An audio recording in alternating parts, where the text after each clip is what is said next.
Today's topic again is about anxiety and panic attack issues. So, Yes. because you're a professional and you had been dealing with a lot of people who are going with these kind of lifestyle diseases, so I'd like to ask you a few questions, and the answers would really help people who are going with panic attack issues since long time, or they have recently come across that. Okay. Sure. So my first question is, people are really confused if they have anxiety attack or a panic attack, and the symptoms, of course. So what do you think exactly they have, and how they actually get to know about that? Yeah, so panic attacks are a dramatic burst of acute anxiety, and they may feel life-threatening, but they're not. They build into a crescendo of fear. They last between 5 to 10 minutes and culminates up to 30 minutes in length. And the body sensations that it can result in terms of the anxiety, results in a feeling like impending doom, like something bad is going to happen or somebody's going to die. This interpretation makes the body set a false alarm that it triggers that there's a fight or flight, like we got to do something to survive. And so it goes into survival mode and shuts down the front part of the brain. And then it results in that feeling. Sorry, I butchered it. Can we That's redo totally, it? no, Sorry. totally, totally okay. I'm overthinking it now instead of just saying it naturally. Yeah. A lot of people actually panic more thinking when they're going to have a panic attack. Like I know a person in US, he's in North Carolina. He's absolutely fine, but he has an issue where he thinks that he can have a panic attack anytime. Like, it can just occur abruptly. He's fine since many years, but he always have this fear of when the panic attack is going to hit him. What do you think actually can actually cure him? So I think that a lot of times that may be a sign of unresolved trauma. There's something at the root of it that hasn't been healed, either from the past, from childhood. Something is there still that hasn't been processed, talked through, and such. And so that's how it can be healed. So sometimes it can come back like subconsciously in terms of avoidance or these type of symptoms where it's like not clear, why is it happening, like why am I having these dreams, why am I having these type of like worries. And that's why it's so important to process it and get it out. But it seems like there must be triggers from the past, something subconsciously from the past that still hasn't been resolved yet. Is it very common for people to harm themselves during the panic attack? So when somebody is undergoing a panic attack, it definitely can cloud their judgment because again, their front part of the brain shut down and they're in that fight or flight mode.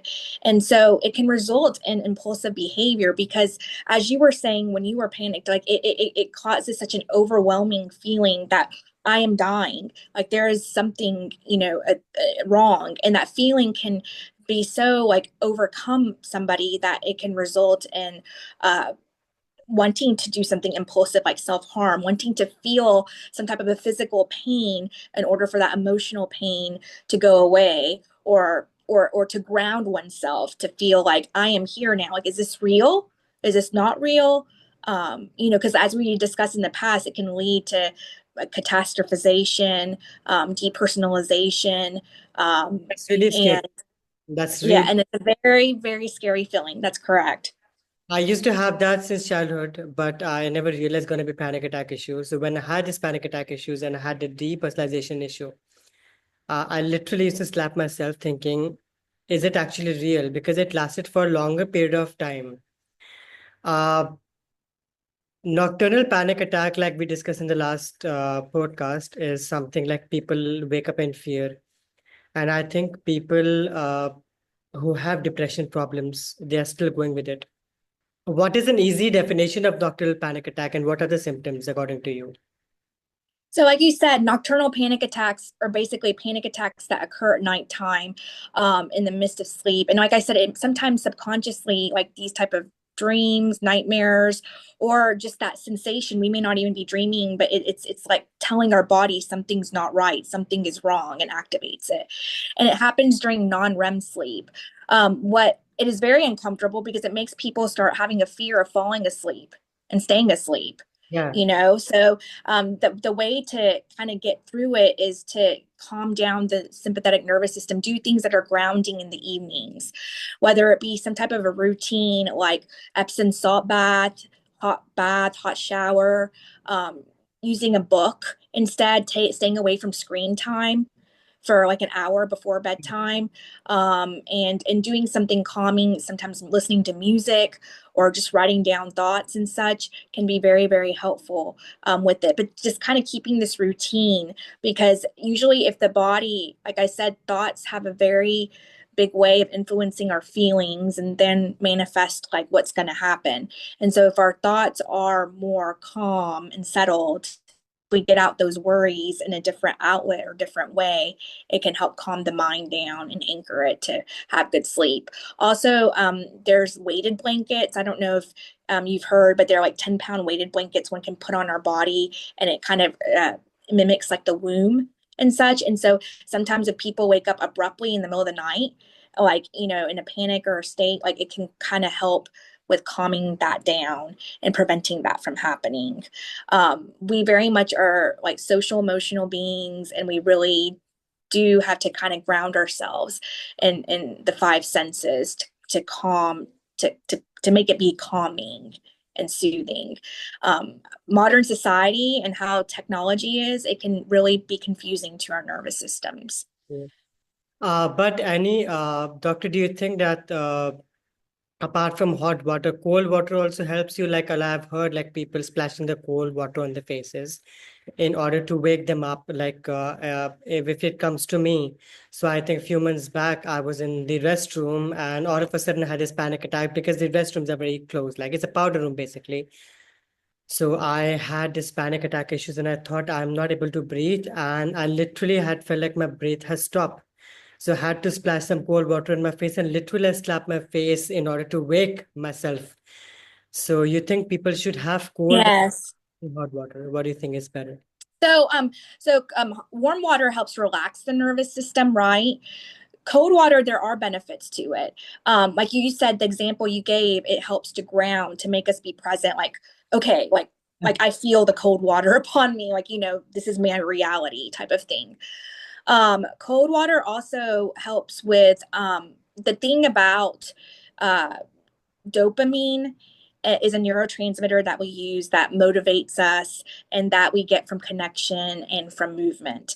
What you're also describing too with the cold water is there's a lot of evidence that it does help reset our dopamine so that we can manage and handle discomfort and are grounded in the present. So both methods can be very helpful. But I was just talking in terms of like winding down, like the typical routine and stuff, nighttime, it does help to have like a warm bath or a warm shower, because it's very calming and soothing to our nervous system. One more question to you is like what we discussed last time, global sensation. It is something very in because I have been coming across a lot of people who have global sensation. Do you think medications is really important? Can it be treated without any medication? And please explain the viewers about the global sensation, what exactly it is in an easy term. Sure. Globus sensation is a feeling of like a lump or something stuck in the throat when there's nothing there. And it's a symptom of several different conditions, including medical conditions, but it's a feeling that can happen when one is anxious as well. So that's why it gets confusing. But when one is having chronic stress, it can erode the esophagus, causing reflux, acid problems. It could be from postnasal drip, it could be from thyroid issues. So it's important to make sure there isn't a medical root or cause. But if there isn't, then a lot of times just alleviating and getting to the root of the anxiety and calming down that fight or flight response helps it go away on its own. And usually it can resolve on its own if there isn't some medical reason to that can be helped with ailments or medicines. And it's really scary at times. You feel like, oh, I'm not able to even like swallow my own saliva. So it's like someone choking the throat and feels like one's going to die. So it's really scary at times. So Yes. people usually talk about stress, they speak about anxiety, but I think a lot of people are scared in speaking about panic attacks, and especially when we discussed last time.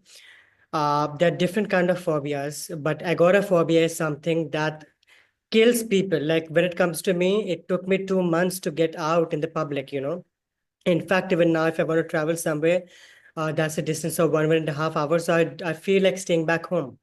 I might want to go out. I am excited to like, visit certain places. I love socializing, but a lot of people who love socializing, sorry, they don't want to because they feel that something is going to happen. They want to be in their own cocoon.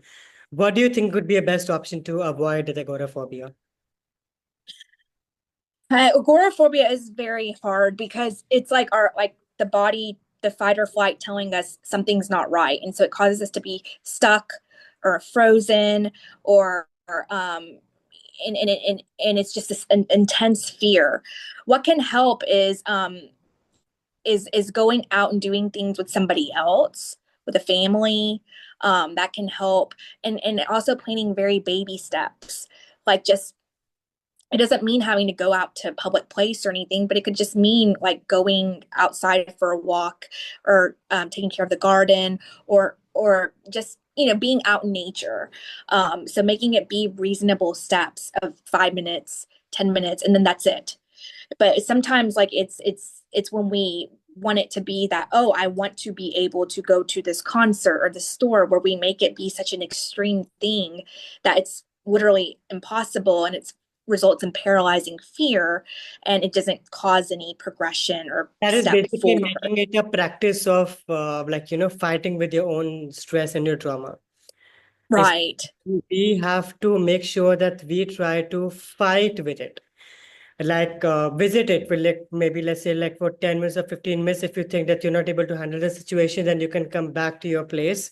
That's right. For a while, you have to fight with the situation rather than being scared of it, because this is going to be like something like, it will, I'm not really sure how to speak on that, but like at times, like we don't want the stress to empower our mind.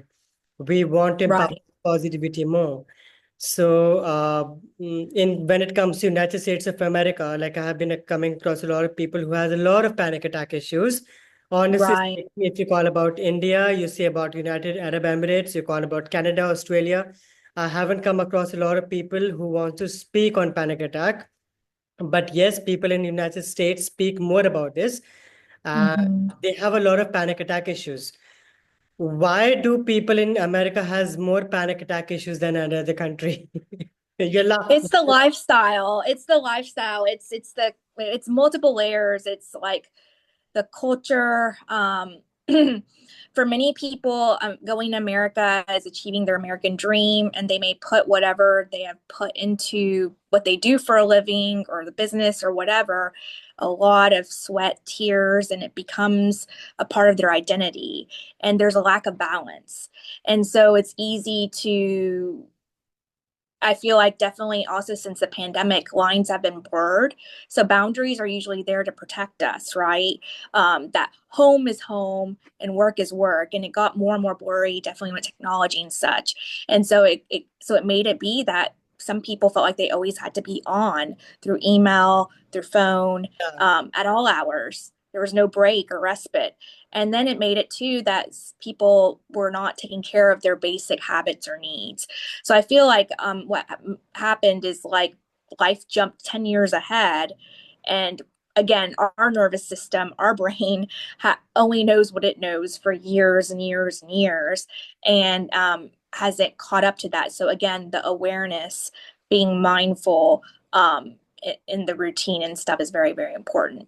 Also in America, I think there's also epidemic of loneliness, isolation, which doesn't help. We definitely are social emotional beings, and we do well secreting dopamine and serotonin when we're around other people. And it takes a village. That feeling of not feeling like, oh, everything is upon me can lead to paralyzing fear and can really result in feeling overwhelmed easily, even with small tasks that are day-to-day life suddenly becoming big. And that's what they call the mental load. The mental load of I have so much to do, I can't get it done, like I don't have energy, and just feeling so overwhelmed and then getting stuck again in that cycle. It's a vicious loop. Yeah. And only if one becomes mindful of it through faith, through meditation, and takes care of their body and nature and gets back to the basic habits of sleep, adequate nutrition, and connection community, can one overcome that? Yeah. I have two last questions before we finish the podcast, which is really important for people. Number one, a lot of people take alcohol, or they smoke cigarettes. And apart from UAE, there are a lot of people who have weed in order to come, how do I say that? Make that anxiety and panic thing as a balance. They think the more they're going to smoke, or the more they're going to drink, they will be away from the anxiety and panic attack.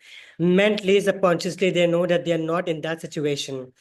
Do you think Sure. really helps, or that makes it the panic or anxiety attack more worse? It's to me, it really is a band-aid. So usually like substances or doing things, it's a method to get rid of that uncomfortable emotion. And it goes back to like escaping, avoiding, numbing, distracting. These are all just coping techniques to not get to the root of. And so it can result in this cycle of self-sabotage because it can become this addiction cycle where it's not getting to the root of the issue. And that's where I feel like it may help at the time, but it doesn't get to the root. But then Usually, you know, addiction, like you rightly said, is going to be an addiction, and then that's going to make you more worse, because your body is like a temple, and the more you take these kind of addictive things, is going to be worse for your body. And that's right. what about antidepressants? People take sleeping pills in order to avoid the nocturnal panic attack. There are people who literally take antidepressants or sleeping pills to avoid a nocturnal panic attack. There are few people who take antidepressants to get away, like they want to take the flights to another country, or maybe they want to take some antidepressants to get away from that. Do you think it's beneficial? Like, people say it's better, but I'm not really sure. Like, I used to have anxiety tablets that's going to be like homeopathic, anxiety tablets in order to avoid my anxiety issues at times when I had to travel. But then I was told that it might not be helpful because that will be addictive again. Yes. So it depends. So many sleep medications are habit forming. There are very few that don't result in problems, and certain anxiety medications as well. SSRIs, antidepressants, there's lots of evidence and studies behind how effective they are. They increase the serotonin in the brain by stopping the reuptake of the serotonin. So imagine these enzymes chewing up serotonin, they stop that from happening, so it increases the amount. I feel like in our clinic, it is a helpful adjunct to therapy and other modalities and resources as well from a holistic lens. It's very, very helpful. But I do think that ultimately, if people have a balance and are filled with purpose and have healed from their past traumas and such, that they should not have a long time need for it. But again, it takes time and people really have to do the work, and it's not easy to do the work. All right.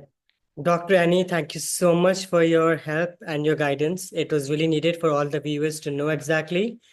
And when I was asked about the panic attack, when they asked me about when was my first panic attack, and what I had gone through, so I just told them that the symptoms are very common. You'll have shortness of breath, you'll have fear of death, you'll have nausea, dizziness, and the worst part is having shortness of breath, heart palpitation, is very common, and I think that makes people more fearful. So the zest of this whole video is to let people know that they don't need to be scared. They need to be more holistic. They have to be spiritual, and they don't have to be scared because no one is dying anyway.